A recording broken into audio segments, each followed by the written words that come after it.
right, well, it is great to see you guys. Thanks for joining us, whether you're here hanging out with us in the room or you're watching online or you're catching up later. It is awesome to be with you, and just thank you for taking time out of your week to worship and learn along with us. It's awesome to get to do that together. If we haven't had the chance to meet, my name is Corey, and I have the honor and privilege of being the lead pastor here at GFC. And this is week 4 in a conversation that we've called This Church. And over the course of the last few weeks, and if you missed any of them, you can always go back and watch them on our YouTube channel and get them wherever you get your podcast. We've been walking through just what it means to go to church. Why do we go to church? We're going to dig into that a little bit more later today. Pastor Andrew did a great job last week kind of walking through why our church specifically and our fellowship of churches specifically are connected and what we believe. And so if that's been a question for you, go back and you can catch that, and we would love for you to engage in that way. But one of the things that we've talked about over the course of this series is there are things that we can do and come to be in the habit of doing that can be really good things, right? It is a good thing in the morning and at night too to brush your teeth, right? That's a good habit to be in. There are other good habits like making sure the oil in your car gets changed on time. Those are good habits. But there's also things that we can do that become bad habits that we just continue to do over the course of time, and we realize that that's a bad thing, right? Maybe it's a certain food that we continue to eat and it's actually not good for us, or there's a drink that we continue to drink and it's not good for us, and we get into those moments where it becomes a challenge. There's also moments in life where we will find ourselves just doing something because it's the way we always did it. I remember when I was in high school and then transitioning into college, it was right around the time where teachers stopped using physical books that they would write your grades in, and it transitioned to online. Like, I remember the days, some of you remember this, some of you won't, where you had to go get a grade from a teacher, and they would have their book, and they'd have a sheet of paper on the top, and they'd have a sheet of paper on the bottom, and they'd slide it so only you could see what your grade was. Does anyone remember that, or is it just me? Okay, there we go. So that's the way it worked. And then but you did it all online. It shifted, and all the books are online now, and the teachers keep it all online, and like I can go check my kids' grades online, all that stuff. And there were teachers that didn't love that, right? Because now you've got to learn something different. And so things shift, and you have to ask, why are we doing this? Why is it changing? How have we always done this? And I think that this can be true of church as well. That we can kind of get in a phase of, this is just what I was taught to do. This is just what I'm supposed to do. And so on Sunday morning, I get up and I go to church, and it's just that reality. But if we can't answer the why, we might lose that why, and we may stop doing the thing that's actually good for us because we can't articulate why or why it's important or any of that. And so that's what we've been digging into, and that's what we're going to wrap up the conversation in today. I did want to take a minute, though, to tell you about next week. So next week, we're going to launch a new sermon series. By the way, it's only one more sermon series, and then we're in like Christmas sermon series. So just get ready. So this is the next sermon series that we'll go to next week. It's called Who? And it's this idea, the search for identity. Really where we're going to go is we're going to talk about who God is and who we are, and trying to understand what that reality is. Next week's going to be a conversation of just like, why can we even believe that God exists? Where does that come from? Is that a logical conclusion? And then we'll talk about, can we know that God? And then we'll dig into who Jesus is and all that kind of good stuff. So I'm excited for that conversation. That'll start next week, and we hope we'll see you there. But for today, I want to start with this question. Why do we go to church? If any of you have small children, you've had to answer this question, and I would be very interested to see what your answer would be. Because at certain times we've asked this, right? Normally we ask this as kids if we were taken to church as kids, and we probably asked our parents at some point, like, why do I have to do this? And I would just be honest, right? If our answer is because I said so, that's actually not a good answer anywhere, right? Like at times when you need them to do something that's safe versus not safe, it's like, just do what I'm saying right now because it needs to be safe. I get that. But usually it's good to come back to them and be like, hey, this is why we do this. This is why that's dangerous. Or this is why we continue to go to this place or do this thing. But the question, like if I just had to give you, I'm not going to give you a test. You're not going to have to answer this out loud. But like, what would be your answer? Why do we go to church? How would you articulate that? If someone that came to you that didn't know Jesus and you knew that, and they go, why do you go to church every week? What would be your answer? How would you spell that out. And if they dug in and asked you a few more questions, like, well, why do you do X, Y, and Z at church? And why do you go on Sundays? And why is this the thing? What would be your answer? And I don't want to try and walk through some of those answers today. By the way, I want to let you know about the follow along. So if you're new with us, if you scan that QR code or you just go to our website, you'll get all the verses and all the notes for today. Also, all the announcements we talked about are on there. So we would love for you to connect with us there. In order to start having this conversation, I actually want to go to Joshua 24. So we're going to go really early in Scripture because I think that this verse kind of sets up where we want to go and how we want to understand this. So Joshua 24, this is verses 14 and 15. And this is what it says. So fear the Lord and serve him wholeheartedly. So just time out there for a second. Just remember that phrase, okay? So it says, fear the Lord and serve him wholeheartedly. That's where Joshua starts this part of the conversation. Then he says this, put away forever the idols your ancestors worshipped when they lived beyond the Euphrates River and in Egypt. Serve the Lord alone. But if you refuse to serve the Lord, then choose today whom you will serve. Would you prefer the gods your ancestors served beyond the Euphrates, or will it be the gods of the Amorites in whose land you now live?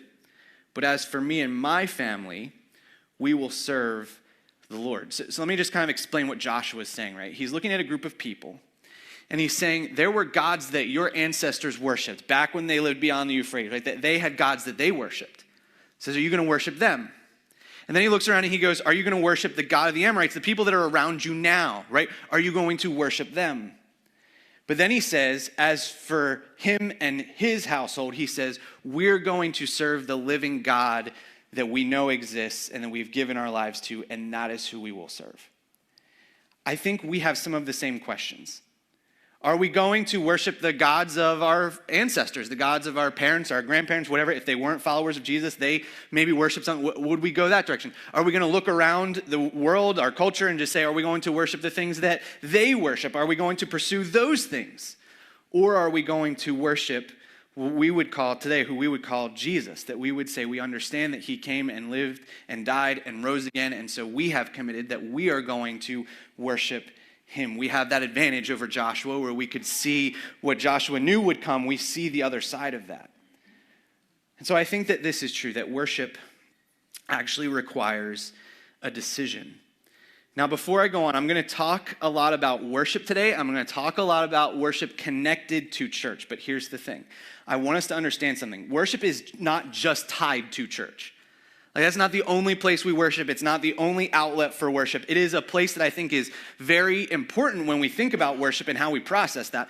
But our whole lives are worship in some sense. If you are doing everything to the glory of God, whether that's working at your job or in the classroom or on a sports field or in your family or whatever, if you're doing all of that to honor God, that is worship to him. So I'm not confining it to an hour and a half on Sunday morning within these walls. That's not the point of the conversation. But I think it's paramount to how we worship is how we understand what happens in church. And Jesus, if we go back to week 1 of this conversation, Jesus sets up the church as a place that we are supposed to be committed to because he's committed to the church as his bride.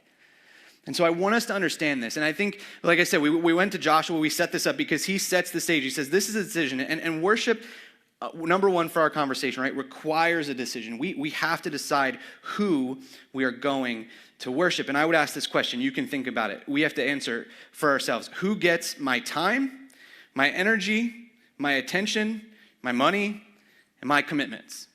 Who gets those things? And here's the reality. Everybody wants those things, right?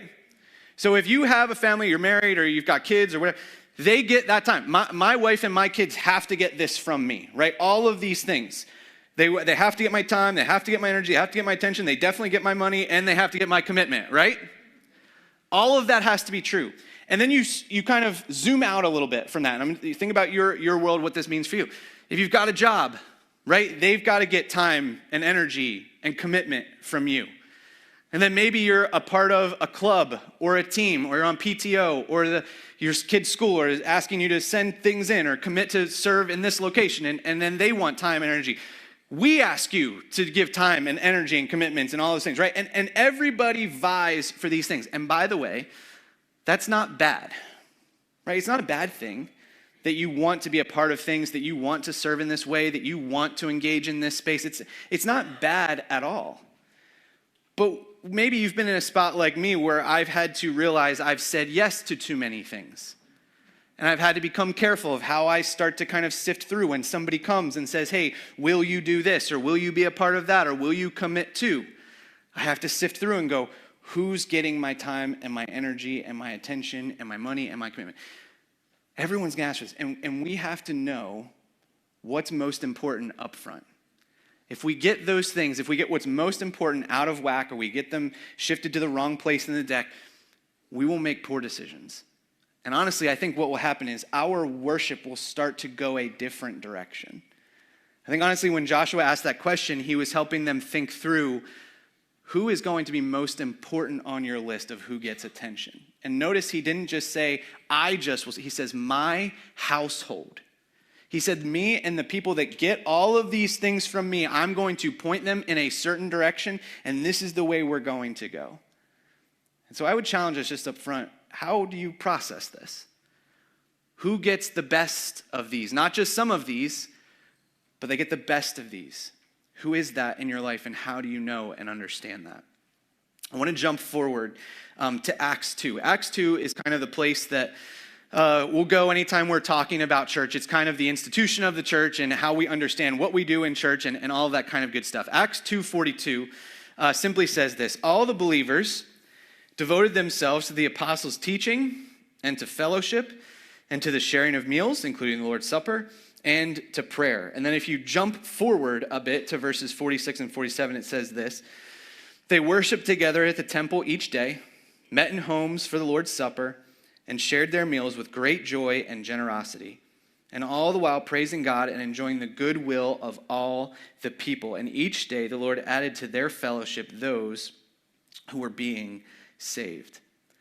I want to think about that first part of Acts 2:42 where it says all the believers devoted themselves, right? So we said worship requires a decision. I think that this is also true, that worship requires devotion. It requires a commitment to say, I'm going to be devoted to this. Let me give you how this goes another step from just a decision. Let me explain this, right? So this is the way I would say it. That making a decision means you will be present, but being devoted means you will make progress. Let me explain that for a minute. You all know the things that you are required to go to for your job or for your school or for your whatever, and you don't want to go. It's either a meeting where you've got to go and sit through a training, or it's like a video where you have to sit and watch it, and you have to say that you watched it in order to make sure that you can make the next step, right? Maybe you show up to those meetings and you're like, I just don't care. And so what do? You get to the back row and you pull out your phone and you sit on your phone. And it's like, I signed in, I said I was here, I was physically present, but my brain was not, right? There's certain things where if it's a video, maybe you start the video and you open one window in your browser and you've got it going, but then you go to the other one and you just answer email for a while. So it says you went through. You guys are looking at me like I'm the only one who does this. I know you do this, right? This is how it works. You showed up. They said you had to be there, you made the decision, and you went. Or you made the decision, you clicked play, and you just let it go, right? You made the decision to be present, but you didn't make the decision to make progress. You didn't make the decision to say what's going to be taught, what they're going to give me is actually going to matter, and I'm going to apply it to my life. There were probably classes like this you had in school where there were some classes where you didn't care and you did sit in the back and you're like, I just need to get through this semester.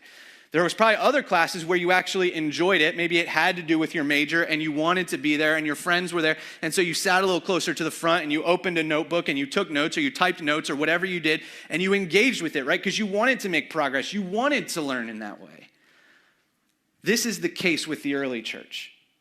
They didn't just make the decision and say, I will be present for these things. It says that they were devoted to those things, that they wanted those things to make a difference in their life. And so when they showed up, they would take those things and they would apply them and they would engage with them and they wanted to build into the relationships of the people around them. They were not there just to be seen and to show up. They were there to apply what was being taught and to have it impact their relationship with Jesus.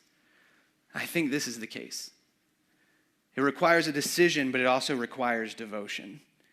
And when we commit to that, to make devotion a part of why we worship and how we engage in church that way, It causes us to make progress in our spiritual growth and in our relationship with Jesus and in our relationship with other people that's going to point us to Jesus in the end. I said a little bit ago that this is where we get what we do in church. So like I said earlier on in our conversation, if people come and they go, why do you do what you do in church? This is why. This is kind of the layout for what we do. So it's very simple, right? What happens in church? Teaching, right? Doing it right now. So teaching happens. It says they were devoted to the apostles' teaching. We're having a conversation about the apostles' teaching or about Luke's teaching, and we're having that conversation. They were committed to fellowship. They were committed to connecting with one another. This is one of the big reasons we put in the cafe this year, right? Because you can show up early, you can get coffee, you can sit down, you can have a conversation with somebody, you can hang out afterward, you can do the same thing, right? We made the lobby a little more comfortable so that we could build those fellowship moments. We share meals together. This is happening, I thought of this 3 different ways. Last week we had a picnic, the family picnic. We all brought food and we sat on the lawn out here and we had a great time and we just hung out and whatever. We had a meal there. We're having a meal at GFC 101 today. Right, so we're going to sit down, we're going to have pizza, we're going to tell people more about GFC, and then fast forward a little bit, the partner dinner's coming, we're going to have dinner, we're going to celebrate what God did, what God's going to do, right? We integrate food and meals into that conversation so that we can grow in our relationships together, and he says that he includes the Lord's Supper with that too, and then prayer. Dan already prayed today. Andrew already prayed today. I will pray today. By the way, if you didn't know, there's a group that meets to pray before every service back in the conference room in the back corner. Right, we integrate that into what we do on Sunday mornings. And then you might say, well, Pastor Corey, that leaves out one of the big things we do on Sunday mornings. You didn't say anything about singing, right? We just did that for 3 songs. We're going to do another one. Let's fast forward a little bit to Colossians 3. Colossians 3, verses 16 to 17 says this: let the message about Christ in all its richness fill your lives. Teach and counsel each other with all the wisdom he gives. And then he says this: sing psalms and hymns and spiritual songs to God with thankful hearts. And whatever you do or say, do it as a representative of the Lord Jesus, giving thanks through him to God the Father. So he says psalms and hymns and spiritual songs, or worship songs, we would call that today, right? So they added singing to this conversation. So if we just go back to our list really quick, right? What happens in church? We teach, we have fellowship, we have sharing meals, we have prayer, and we have singing. This is what we do. There's other things that go into this. There's other conversations that happen. There's other things we might add to make it fun or engage. But these are the core ingredients. These are the things that when you show up on a Sunday morning to church, these are the things that are normally going to be there because this is what the early church did. Now, let's go one step further to a question I asked her. Why does this even happen on Sunday? Why is that the day? Now, I want to say this too. It's totally fine when churches have services on other days, right? So if you ever went to a church that had a Sunday night service, we had one of those here a while ago. Like it was a long time ago, but we had one. Thursday night, Monday night, you'll hear those things, right? Those are all fine. But why is specifically Sunday morning a part of the puzzle? Well, Acts 20, verse 7 simply says this: on the first day of the week, we gathered with the local believers to share the Lord's Supper. Now, pause that before we keep going, right? What's the first day of the week? Sunday, right? When was the Sabbath day for the Jews in ancient times? When did they celebrate Sabbath day? Saturday. Why did it change? Because Jesus rose from the dead on Sunday. Convince an ancient religion to change anything, it takes a big deal.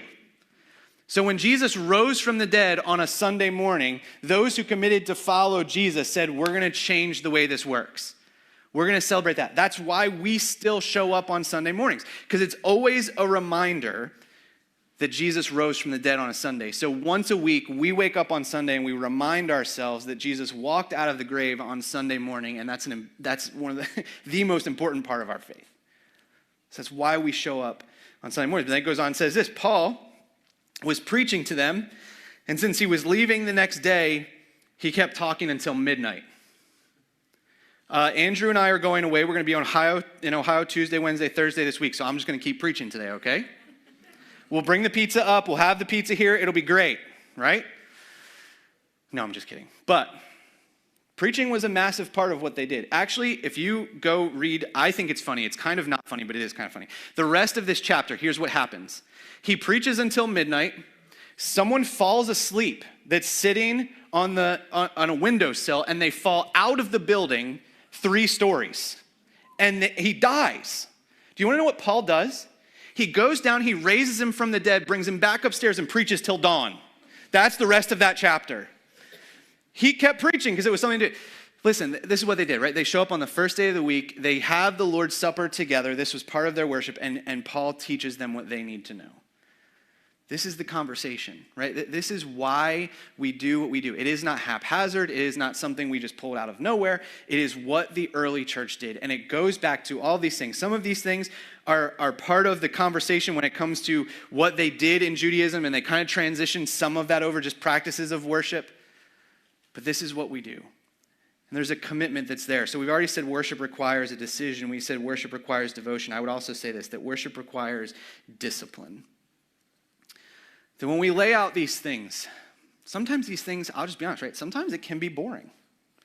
Sometimes just doing these things over and over and over again gets old. Do we have to do it that way? Do we have to sing this song? Does Pastor Corey have to preach about that, right? All those things. But there's a discipline here where we dig in and we say these things are good for us. Oftentimes, the things that are best for us are actually not easy.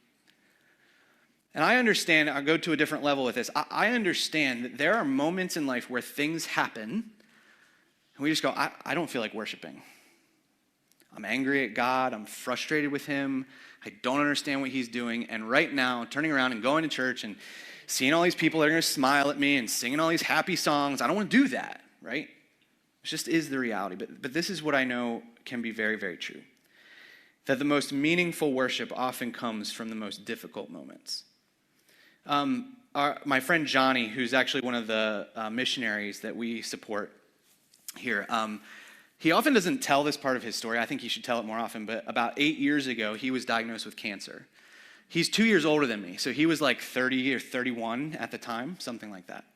3 young kids, wife, like just not the time in life where you're supposed to deal with that, right? And I watched him, I visited him in the hospital, see him afterward. I watched him worship his way through that. He, of all people, would have had, in our standards, the right to just say, I'm angry at God. Why is he putting me through this? Why am I going through this? I got these young kids. I've got my wife. I've got all this stuff. I'm 30 years old. I'm supposed to be very healthy, like all this thing. But he worshiped through it. And I learned from watching him worship through that. Listen, there are moments where it does not feel like we want to worship, but when we're willing to take that step and say, this is frustrating, I don't understand it, I don't want to do it, I'm angry at God, those are the moments when we're willing to just kind of let go of that and say, I will worship through my anger, I will worship through my frustration, I will give back to God what he has given me, even though I don't want to.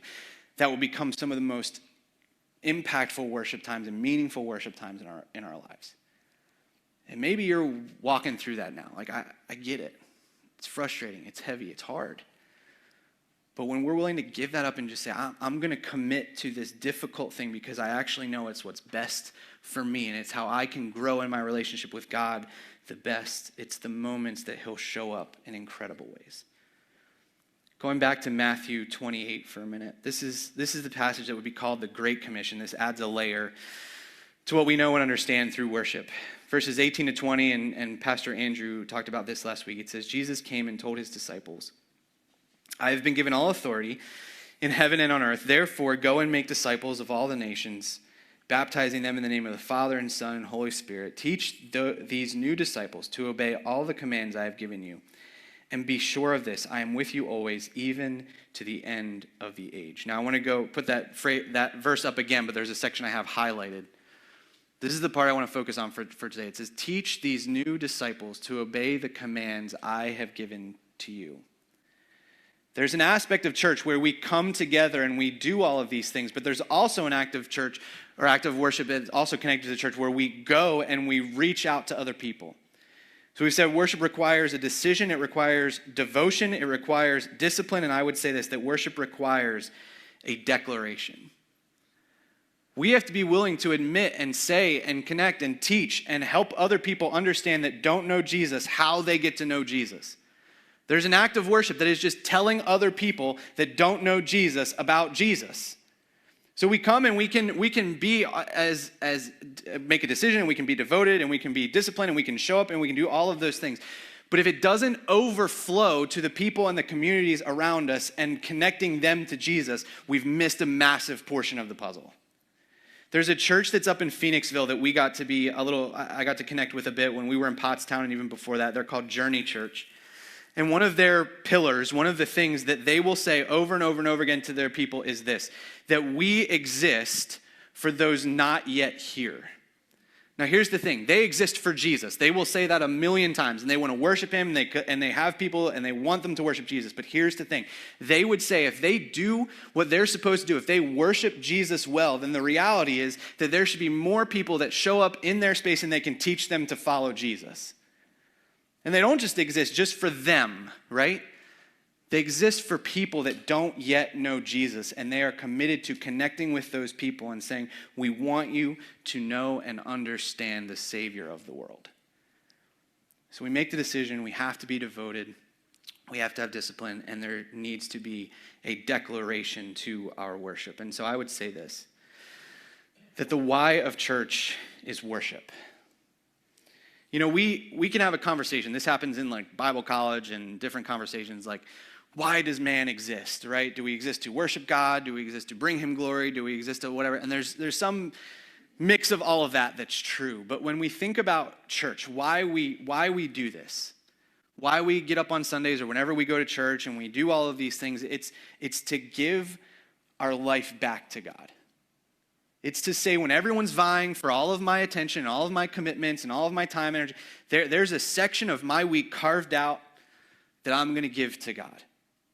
That there's a section of my commitment, of my resources, of my energy that I will not give up giving to God. And when we do that, we show up in this space and we connect with each other and we say we have committed to this together, that we can encourage each other in that process, and that we want all of us to know and understand this to be true. And when we are encouraged to go in that direction together as a group, we will continue in that direction. And so another simple way to say this, to add the last part of declaration, is that we do this, right? We gather and then we go. There's a reason that we don't just do this 24/7. It's because if we did this 24/7, we wouldn't reach any of the people who aren't here 24/7. So we gather every week to say this is important, this is part of the conversation, this is part of our faith, this is how we worship, and this worship that we do on Sunday mornings is going to gear us up and impact the worship we do with the rest of our lives. But we have to go. Because there's those of us who go into different jobs and different schools and different events and different committees and all that stuff. And we get to go be Jesus and do our worship of Jesus in those spaces. And so the act of worship is to gather together and then to go and to reach those people and to make disciples. So here's what I want to ask you as we kind of wind this down and have us process this. Here's the question, and I don't want you to answer it out loud. I just want you to think in your heart and mind. How well do you worship? As I thought about this question, and I was like, I'm going to ask this question, I thought, that's a weird question. Can you be bad at worshiping, or can you be good at worshiping? I was like, I think you can be bad at it. And it's not, I don't mean like a singing competition, right? It's not like you guys sing really well and you don't, so you're the better worshiper, right? It's not that. How well do we actually worship God? When we think through what we're called to do in Scripture, how well do we do it? How well are we committed to worshiping God in our lives? Remember what Joshua said? He said that we should worship God and serve him wholeheartedly. Well, here's what Jesus has to say in Matthew 22. It says, Jesus replied, "You must love the Lord your God with all your heart, all your soul, and all your mind. This is the first and greatest commandment." And then Paul would go on to say this about Jesus in 2 Corinthians 5:15. It says, "He died for everyone, so that those who receive his new life will no longer live for themselves. Instead, they will live for Christ, who died and was raised for them." Here's what I would say, right? You think about what Joshua said, you think about what Jesus said, you think about what Paul said about Jesus. They don't set the bar very low. They don't say, as long as you show up on Sundays, you're good to go. Right? Make the decision, be present, make sure they count you, you're good. No, he says this is a wholeheartedly, all your life, everything you've got, you live for Jesus. How does that look for you? What does that mean for you? I have a few ways that we need to kind of think through this. I think that would be helpful as we apply this to our lives. I think the first thing we need to do is this. We need to clearly define who we will worship. And I think that if we do this well, this should impact your calendar, your commitments, and your checking account. If I met somebody and I wanted to know, you think about maybe they applied for a job or you had to get references, you had to have conversation. What are some of the things that you start to have conversation about? Your checking account's not going to come into that conversation, but it would be a good indicator of what's important in their life. If you look at your calendar, what are the things that are on there? What are circled? What are made sure that they're all marked there and they are not movable? What's important to you? What's important as far as your commitments? If we talk to the people closest to you, what are the relationships and the things and the hobbies and all the stuff that are most important to you? And if we looked at our own checking accounts and we looked at what we spend money on and how that works, what would it point to as the important things for us? We have to define, just like we talked about, just like Joshua said, who we will worship. And these things are going to indicate what's most important to us and what we worship.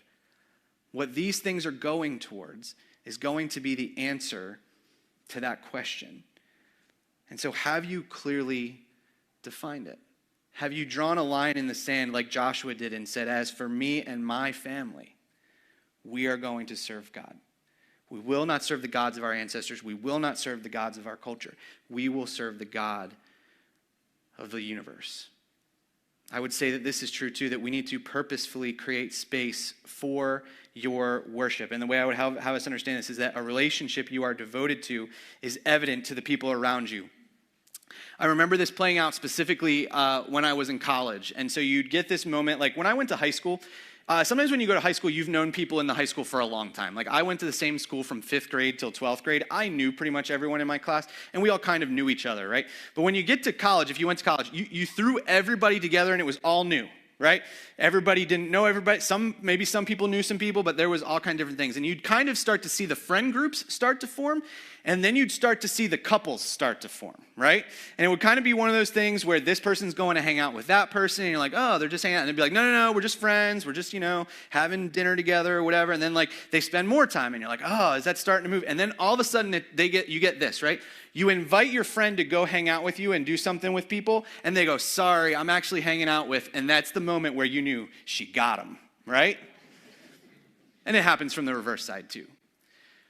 But it started to be clear in that moment that this was not just, we're just hanging out, we're just getting to know each other, we're just whatever. No, there was a devotion that started to happen. There was a commitment that started to happen there. And what they did, and you guys, we did this, right, too, as we processed these relationships, we started to carve out that time and say, this is their time, or this is our time that I'm going to spend with them. I think we need to do the same thing when it comes to worshiping Jesus. We need to purposefully create space for our worship to happen. It shouldn't be something that just simply happens because we happen to have time or because maybe we have some extra time or whatever. Like this is something that it should be evident to the people around us. When we're committed to a relationship with someone, it's evident because it actually dictates the decisions we make. And it requires some of that thing that we talked about with the calendar and making sure it's on there. And this is not just for church, but it's for your own quiet time, your reading of scripture, your prayer time, your connecting with other people, your small group, whatever it is. Like those things should be scheduled and committed to. And you've created the space and protected that space so that those things continue to happen if you're truly committed and devoted to that relationship. I would also say this, that we have accountability built into our worship. And I would say this, that if your worship is dependent on how you feel, what you desire, how your week went, you are worshiping you and not Jesus. You might say, ooh, Pastor Corey, that's a little harsh. I help us understand this. It is very easy, it can be easy to show up in a space and come in and hang out and then leave. And no one will ever know. Or no one really gets connected. Or no one whatever. And sometimes this happens in church. I don't think it should be that way. I think that when we commit to being a part of a church, whether it's being a partner or being on a team or being in a small group or whatever, what are we doing? We're actually creating some accountability to being connected in our worship to our local church. We're saying that when I don't show up, whether it's I'm on the schedule or I didn't go to a small group, but I was supposed to or whatever, like there's people that are actually going to know. And they're going to say, hey, we missed you, right? We didn't see you. What's going on? How you doing? Are the kids okay? All that stuff, right? This is the conversation that happens. And you actually create that accountability that says it's not just going to be about whether I feel like it. It's actually going to be about my commitment to connecting and building relationships with other people as a part of building my relationship with Jesus. And so I would challenge us, if you haven't taken any of those steps that are going to cause you to have accountability within your worship and your connectedness to a church, I would ask you to make those decisions. And then the fourth thing is this, that we would intentionally look for opportunities to share who you worship. And I would say it this way, that decisions, devotion, and discipline in secret will never produce more disciples. We can get good at this if we just really enjoy church and we have fun and we like our church family and we get really comfortable. We show up and it's like, yeah, we make the decision to be there. We are devoted. We want to learn from Scripture. This is great. We have discipline. We're going to be there. We're going to be on a team. We're going to be in a group. We're going to be all those. But if we don't intentionally look for opportunities to share Jesus with people, we will not fulfill that commandment to make more disciples. We have to look for those moments. And spoiler alert for where we're going for next year. One of the things that we're going to focus on next year is thinking through one person that you are praying for regularly to come to know Jesus. Just one. And say, how am I intentionally going to have that conversation? How am I praying for them? How am I engaging with them? And what does that look like? Because we are called to be the church. We're called to worship together and to gather, but we are also called to go and to share that good news with people. Here's what I want to do. I'm going to apply this specifically for parents in a minute, but then I'm going to give us some thoughts for everybody else and the parents to just kind of process through and think, how am I doing in this? How well am I worshiping? And I'm going to invite the worship team to come up in a minute. But parents, I would say this to you. How we live this out will be handed down to our kids. I would challenge us and say, if your kids don't wake up expecting to go to church on Sunday, they should. Now, ironically, my kids are not here today, and my wife's not here because Owen had a fever this morning, so I was saving all of you from getting sick. But that's not the norm, right?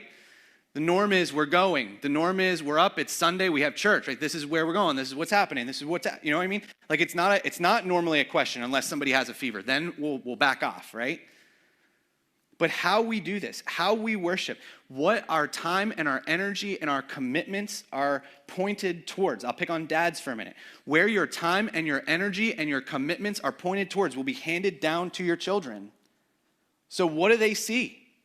They're watching, we realize this too late. They see more than we realize, right? And they understand and they think about more than we realize. How we handle all of what we've talked about today, our commitment to church, our commitment to worship, how we point them to Jesus is all observed and will be handed down to our kids. So how are we doing it?